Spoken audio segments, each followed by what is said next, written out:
yamufuriraga imyenda igihe afite udupira tubiri twonyine, yaramutekeraga igihe atabashaga no kuba yagura agafu k'ubugari. Uyu mwana w'umukobwa yaje kugurisha zahabu ya mama we kugira ngo uyu musore abashe kwishyura registration ya kampani ye. Umukobwa yarategereje, uyu musore ubwo yaramaze gukira, amaze kwigerera mu mujyi. Umunsi umwe yaje kuzana mu rugo umugore wundi, umugore ufite lipstick ku munwa, umugore ufite imisatsi miremire, ndetse umugore uvuga icyongereza cyiza cyo muri Lagos. Uyu mugore yaje kureba Ifuwa, aramuseka cyane, arangije amwita ngo ni imbeba yo mu cyaro. Ndashaka ngo ujyane muri iyi nkuru y'aba bagororwa babiri. Aba bagororwa babiri baje kurwanira umugabo umwe, icyaro cyahanganye n'umujyi, ariko mu by'ukuri byasaga nk'aho ari ukuri uhanganye na fake n'ikinyoma. Kugira ngo usobanukirwe intambara neza, reka nze nkugarure mbere y'imyaka 2 aho uyu mugabo Kwame nta kintu na kimwe yari afite, ariko uyu mukobwa Ifuwa akaba yari buri kimwe cyose. Imyaka 2 yaritambutse, uyu mugabo Kwame yabaga mu nzu yavuyeho igisenge, ya nzu imvura igwa amazi agatangira kugwa mu nzu. Uyu mugabo yabaga mu nzu mbi cyane, ibikuta byanduye. Ahangaha iyo imvura yagwaga yihishaga ku gace kamwe k'inzu niko katabasha kugiramo imvura. Umugabo yari afite ipantaro imwe yari yaracitse mu mavi, ariko uyu mugabo akaba yari afite inzozi zikomeye cyane. Yari afite inzozi zirenze iki cyaro yabagamo cyitwaga Umuna. Yicaraga munsi y'igiti cy'umwembe ari kuganira na bagenzi be b'urubyiruko ndetse banganaga mu myaka, akababwira ati nzubaka amazu manini cyane, ndetse buri wese yahuraga nawe yaramubwiraga ati nzubaka amazu menshi cyane. Yarababwiraga ati ntabwo ari zino nzu ubona tubamo na mama bacu, ahubwo ndashaka kuzubaka amazu arenze, amazu ari class, amazu ameze neza cyane ajyanye n'igihe, ndetse aya mazu ngomba kuzayubaka muri Lagos. Abo basore bakamuseka, bakamubwira ati Kwame umugabo w'inzozi. Buri umwe wese yaramusekaga, buri umwe wese yasekaga uyu musore ukuyemo wa mukobwa witwa Ifuwa. Ifuwa yari umukobwa ari warabyaye n'umugabo w'umuhinzi. Uyu mwana w'umukobwa yari wa mukobwa mwiza ariko wo mu cyaro, yari afite inseko nziza, ndetse iyi nseko yashoboraga gutuma buri umwe wese agira ishyari.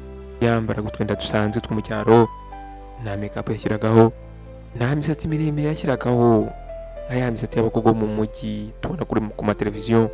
Uyu mwana w'umukobwa yari afite ubwiza bwa naturel, ariko akaba yaragiraga n'umutima umeze nka zahabu. Uyu mwana w'umukobwa yaje kwizera uyu musore Kwame. Buri gitondo ahagana saa 11 za mu gitondo, mbere y'uko uyu mukobwa yajyaga muri famu ya papa we, Ifuwa yazanaga wa musore Kwame ibyo kurya bya mu gitondo, akamuzanira akara ndetse akamuzanira n'ibindi biryo. Yaramuzaniraga agakomanga, akamuhereza, akamubwira ati rya. Akamubwira ati burya rero umugabo ushonje ntabwo ashobora kubaka impaya. Buri mugoroba ubwo yabaga avuye muri famu ya papa we, yafataga za t-shirt ze uko ari 2 akajya kuzifura. Uyu mwana w'umukobwa ntabwo agize complaininga cyangwa se yijujutira imirimo yamukoreraga. Nuko rero uyu musore Kwame yari afite plan ya business, ariko ubwo banki yangaga kumuha support, yangaga kumuha inguzanyo. Yaje kwicara munsi y'igiti cy'umwembe, umusore yatangiye kurira nk'umwana mutoya. Ifuwa yaramubonye, araza aramwegera amwicara iruhande, aramubwira ati humura, Imana ntabwo yakwibagiwe, humura igihe cyawe kizaza. Abagore baho ngaho mu cyaro batangiye kuvuga utugambo, batangira kuvuga bati uriya mukobwa ari guta igihe cye kuri uriya musore. Mu by'ukuri uriya musore nta kintu na kimwe azigezaho, ariko mu by'ukuri urukundo rw'uyu mwana w'umukobwa Ifuwa ntabwo rwari rwubakiye ku byo uyu musore yari afite, ahubwo rwari rwubakiye ku cyo uyu musore azaba cyo. Nuko rero umunsi waje kugera, uyu munsi niwo waje guhindura buri kimwe cyose. Uyu musore Kwame yari akeneye 200,000 by'amanayira. Mu by'ukuri aya mafaranga yashaka kuyajyana ngo yishyure kugira ngo abashe kuregistaringa kampani ye. Ahangaha yashaka kuregistaringa kampani ye muri Lagos mu mujyi. uyu musore yari akeneye 200 y'amanayira. Uyu musore nta kintu na kimwe yari afite, nta kintu na kimwe yari afite yanagurisha kugira ngo abone aya mafaranga, nta na connection yari afite ndetse nta n'icyizere yari afite. Nuko muri iryo joro F.O yaje kuza arakomanga. F.O yari afite akabaga gatoya gafunze. Muri aka kabaga mu by'ukuri hari harimo ya gold, harimo ya zahabu ya mama we. Mu by'ukuri umwana w'umukobwa iki nicyo kintu cyonyine yari afite, ndetse n'umuryango we wabo gihenze. Iyi zahabu mu by'ukuri, iyi zahabu mama we yari yarayihawe na nyirakuru, noneho mama we ayiha uno mukobwa nk'umwana we. Nuko uyu mukobwa yaraje arakomanga, aramuhereza amugatakira. Umusore yakubiswe n'inkuba.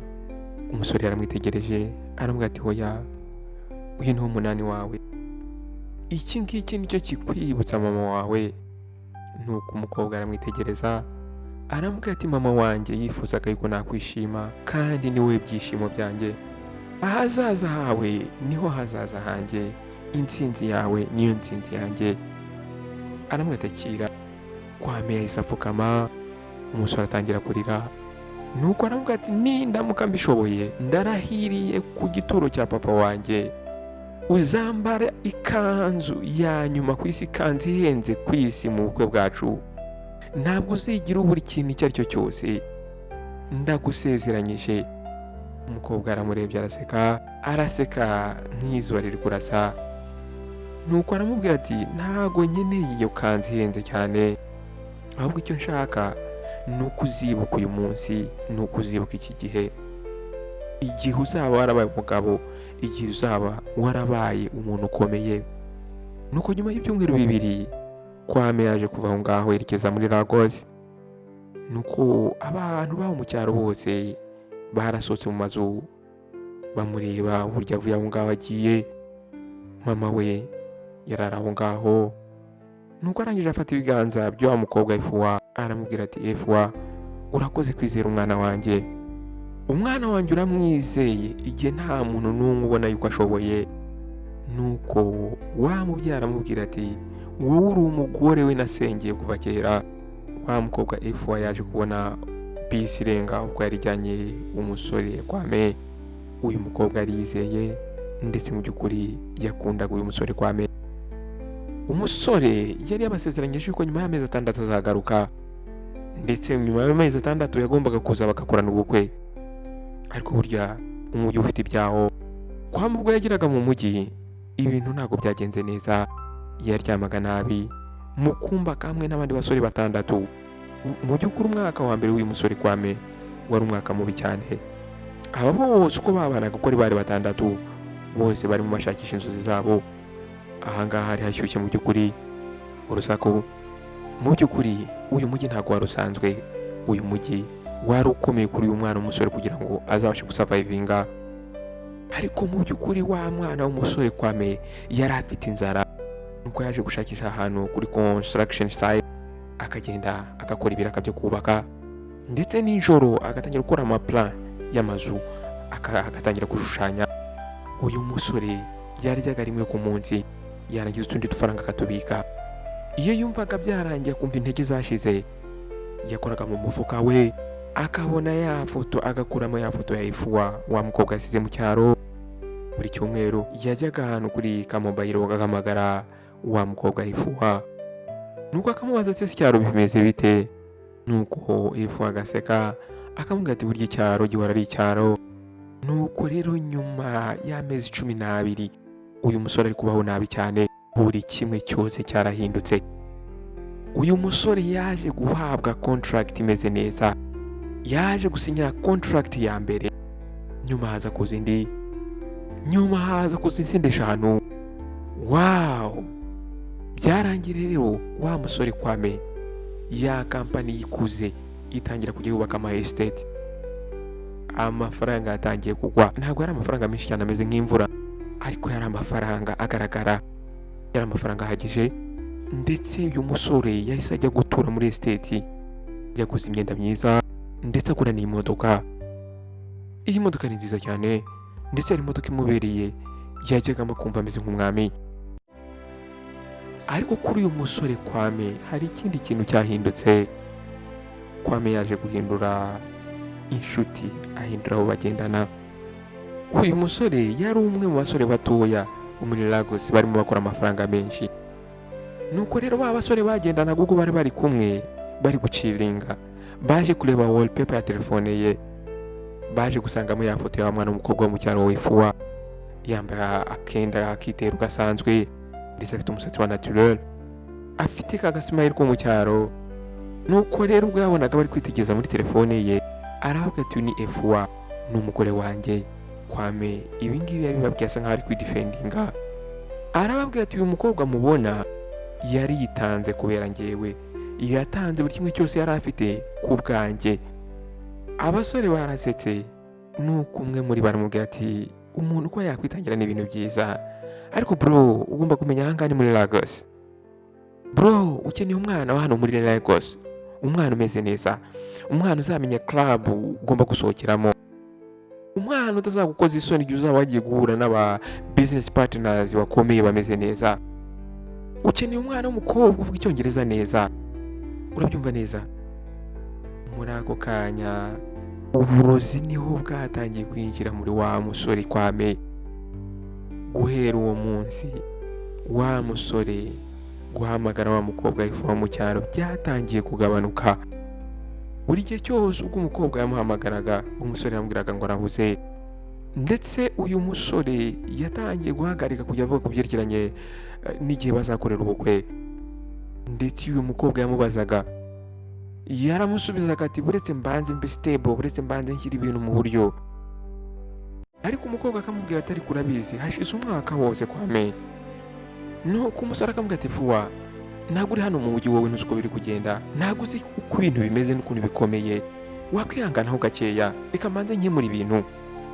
Ahangaha rero murabizi byo mu cyaro batangiye kuvuga amagambo, batangiye kuvuga bati wa musore Kwame byarangiye yibagiwe Efuwa. Batangira kuvuga bati umujyi waramuhinduye. Ariko uyu mukobwa Efuwa yatangiye kwidefendinga, ariko nubwo yidefendinga ndetse adefendinga na wa musore, uyu mukobwa yabaga ari kurira. Yarababwiraga ati mugabo wanjye ari bize, mugabo wanjye arahuze, ndabizi neza azagaruka ndamwizeye. Ariko mu by'ukuri wa mukecuru mama wa musore hari icyo yari yabonye, hari n'icyo yari azi muri we. Yaramubwiye ati mukobwa wanjye, ubwo bari bicaye aho ngaho, aramubwira ati umuhungu wanjye ndamuzi, ijwi rye uburyo avuga byarahindutse. Ayo niyo magambo yabwiye wa mukobwa Efuwa. Ahangaha noneho reka nkujyane mu ijoro ryarangije umusore Kwame, ijoro ryatumye umusore Kwame akora ibitakorwa. Kuri uyu munsi kampani yari gucelebratinga kontra nini cyane bari babashije gusinyira, barimo banywa inzoga zihenze, umuziki wari kuvuga cyane, abakobwa beza bari bambaye utujipo tugufi. Ahangaha nibwo Stella yinjiye muri iyi nzu. Uyu mukobwa Stella yari umukobwa mwiza cyane, ndetse uyu mukobwa yarameze nka cobra, yarameze nk'inzoka, uburyo yitora tuzishaka kuri umuntu. Umukobwa yahumuraga neza cyane, afite imisatsi miremire, afite taye, yambaye neza, afite igikara, skin imeze neza cyane. Umukobwa yari afite confidence ziri hejuru cyane. Uyu mukobwa muri we yarabizi neza yuko ikimunezeza ari amadolari ndetse n'amanayira. Uyu mukobwa yarazwi hano muri Lagos, yarazwi n'abakire, yarazwi n'umuntu uwo ari we wese kuri social media bari bamuzi. Umukobwa yaratambutse, nuko asaga naho wa musore yari yicaye Kwame, akimubona akimukuza amaso, arambwira ati excuse me misa. Ahangaha ibyo yabivuze ari kumwegera. Umukobwa yaramwitegereje, aramubaza ati se ni wowe Kwame ukoko, umugabo wubaka ama estate, umugabo buri umwe wese azi hano muri uyu mujyi? Muri ako kanya Kwame umutima we warasimbutse akibona uyu mukobwa ukuntu asa. Yarikanze kubona umukobwa usa nk'uyu nguyu, umukobwa umeze gutya, azi izina rye. Umusore ati ni njyewe, ati ni njyewe, uyu ni njyewe Kwame. Umukobwa yaje kumuhereza ukuboko, amuhereza ukuboko arakugumanamo gakeya, aramwitegereza, aramubwira ati ngiye nkora muri banki, twahoze tubona kampani yawe uburyo yazamutse, uburyo wikorera amafaranga menshi cyane. Mu by'ukuri darling, nabonye uri gutera imbere cyane ndetse birashimishije cyane. uburyo uyu mukobwa yamubwiye ngo darling byatumye uyu musore Kwame wo mu cyaro asa nk'aho afashwe na disease, afashwe n'icyorezo. Baricaye aho ngaho baraganira amasaha menshi, yatangiye kumubaza ibijyanye na business. Umukobwa yatangiye guseka. Uyu mukobwa yasmeringaga neza, yari yisize perfume, yari yiteye perfume ihenze cyane. Ubwo rero uyu mukobwa yamubazaga background ye, uburyo yakuze, ahaturuka. Kwame bwa mbere yaramubeshye ngo aturuka Inugu, ndetse amubwira ko aturuka mu muryango ukomeye cyane, amubwira uburyo yagiye muri university, yaje gufata cya cyaro yakuriyemo arakizamura, aza gufata bwa bukene arabuzamura, ndetse yaje gufata cya gisenge yabagamo cyahavaga arakizamura. Umukobwa aramwitegereje aramubwira ati twajya dusangira rimwe na rimwe nta kibazo. Uyu mukobwa arimo amusekera, ndetse ubona ko ari kumucalculatinga. Aramubwira ati mu by'ukuri nkunda abagabo bagize icyo bigezaho. Uburyo uyu mukobwa yaramubwiye ko akunda abagabo bagize icyo bigezaho, bigaragara yuko yari ari kumususpectinga, atari yizeye ibyo yaramaze kumubwira. Ariko mu by'ukuri uyu mukobwa yemeye kubeshywa kubera yuko amafaranga ari meza. Date ya mbere bagiyeho, bari bagiye gukirwa ahantu hahenze cyane, ariko mu by'ukuri bari bamaze kurya, bamaze kwinezeza. Kwame yaragiye kwikuta hasi ubwo yarabonye bill, yarabonye fagitire ibihumbi 75 by'amanayira, niyo bari bakonsomye, niyo bari babashije gukoresha. Uyu mukobwa Stella yanywaga wine, yanywaga vinyo nk'aho ari kwigurira y'amazi yo mu dushashi, agura amanayira 20. Umukobwa yaramwitegereje, ndetse no muri yanseko ye aramubwira tutandukanye n'abahungu banga muri Lagos. Abahungu bano muri Lagos baravuga gusa, ariko wowe ugira icyo ukora, ugira icyo werekana. Guhera uwo munsi batangiye kujya basohoka, batangiye kujya bajya mu maresitora ahenze, batangiye kujya bajya mu movies, bakajya kureba film, batangira kujya mu night club. Ahangaha bagiye mu night club ahenze cyane, hamwe ugura wine ugasanga irahenze cyane. Uyu mukobwa Stella Instagram yarazamutse, yatangiye gupostinga, batangiye commentinga, baramubwira ati sister turakubona, ariko noneho reka nkugarure hano mu cyaro. Wa mwana w'umukobwa F1, wa mwana w'umukobwa Kwame yari yarasize mu cyaro, yarabyutse atameze neza, ari kubabara, yumva arwaye umutwe, yumva mu ntamurya, ntabwo yarameze neza, ndetse yarafite isereri muri we. Nuko yaje kwegera umukecuru aho ngaho mu cyaro. Uyu mukecuru ni umuganga mu cyaro, yaje kumukorera ibizamini, aza kureba uko ameze. Umukecuru nyuma yo kumusuzuma yaramwitegereje, aramubwira ati mukobwa uratwite, utwite inda y'amezi 4. Ifu yahise afata ku nda, ariko Kwame yaraherutse kuza kubasura, ubwo harashize amezi agera kuri 4 cyangwa 6. Umwana mukobwa atangiye gutekereza, atangiye kuvuga ati ntwite umwana we Kwame. Aravuga ati byanze bikunze uyu mwana azatuma Kwame agaruka mu rugo, uyu mwana ntwite azamwibutsa amasezerano yansezeranyije. Nuko muri uwo mugoroba yaje gufata telefone, atangira guhamagara Kwame. Yamuhamagaye inshuro nyinshi cyane, ariko Kwame yari yibereye muri apartment ye, ari kumwe n'uwo mukobwa Stella, baryohewe, bari guciringa. Telefone yarasonye, irongera irasona, yararyoshye ameze neza, ari kumwe n'uwo mukobwa. Umukobwa aramukoraho, amuryamyeho. Umukobwa yaje kubona ko ari umuntu uri kumuhamagara, aramubaza ati uwo ninde uri kuguhamagara? Umusore aramwitegereje arasekamo, aramubwira ati ntabwo ari umuntu important, ntabwo ari umuntu wihutirwa cyane. Kwamarangije aramukupa. Ariko mu by'ukuri Stella yari yabonye izina Ifwa My Heart. Mu by'ukuri nimero y'umwana w'umukobwa yari savinze muri telefone yanditseho ngo Ifwa My Heart. Uyu mukobwa rero yaje kubibona, nuko aramubaza ati se Ifwa ninde? Ifwa ni inshuti yanjye ya kera, none ni ryari uzanshyingirwa, ni ryari uzabigira official, urukundo rwacu kugira official? Wame ni ryari? Cyangwa se urumva utebisoni nanjye? Umukobwa ariko umukobwa nta magambo aramubaza, ntibisoni nawe? Oya Kwame, nagira ngo rero umpitemo cyangwa se umbure, ariko darling nagira ngo umenye ibi ngibi.